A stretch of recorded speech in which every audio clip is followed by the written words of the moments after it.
Cose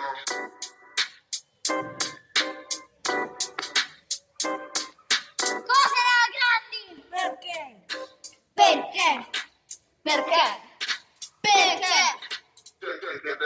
Sei troppo piccolo, non puoi ancora capire. Ciao, come state? Io mi chiamo Mohamed. E io sono Greta, benvenuti in questo nuovo episodio dei nostri podcast. Oggi abbiamo scelto di parlarvi di un argomento molto importante perché ci protegge dai pericoli della rete. Parleremo di parental control. Sapete che cos'è? Proviamo a scoprirlo insieme.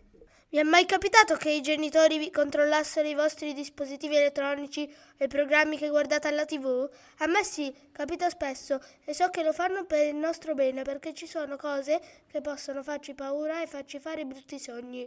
Oppure film con un linguaggio o delle scene che non sono per niente adatte alla nostra età. È capitato anche a me.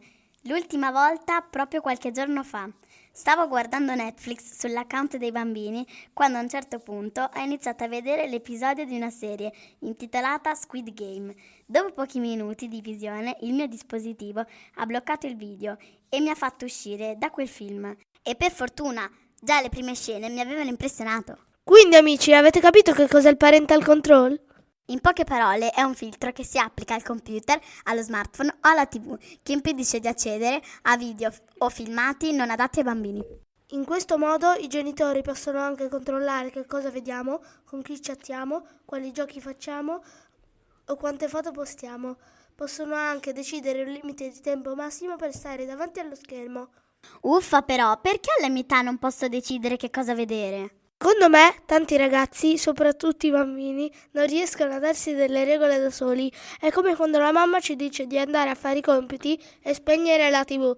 Se non ce lo dicesse lei, noi saremmo capaci di stare davanti alla TV tutto il giorno. Hai ragione, a volte sembrano dei rompiscatole, ma in fondo mi fanno sentire più protetta e questa è una sensazione che mi piace. Pensa Greta che secondo una ricerca fatta dall'osservatorio internet, 8 bambini su 10 nella fascia d'età che va dai 12 ai 13 anni naviga regolarmente su internet e nel 57% dei casi lo fa senza alcun controllo da parte di un adulto. Corrono il rischio di imbattersi in siti pericolosi. Al giorno d'oggi la rete ne è piena. Voi che ci state ascoltando, che cosa ne pensate? Sarete capaci di essere vigili di voi stessi e quindi riconoscere un sito non adatto alla vostra età e stare alla larga?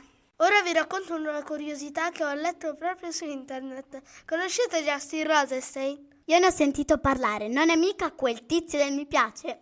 Esattamente Greta, è lui ad aver inventato su Facebook il famoso tasto mi piace con il pollice all'insù. Peccato che poi con il passare del tempo si è reso conto che quel tasto gli creava dipendenza perché lo portava a controllare continuamente quante persone gli avevano inviato un like, fino a perdere di vista le cose più importanti della sua vita quotidiana. Ti dico com'è andata a finire. Justin non solo ha eliminato dal suo smartphone Facebook e altri social, ma addirittura ha installato un'applicazione di parental control che gli impedisce di scaricare qualsiasi altra app. La nostra breve chiacchierata termina qui. Speriamo di avervi fatto riflettere sul fatto che nel web e in TV ci sono tante cose non adatte ai bambini. E che darsi delle regole non è facile, ecco perché gli adulti lo fanno per noi.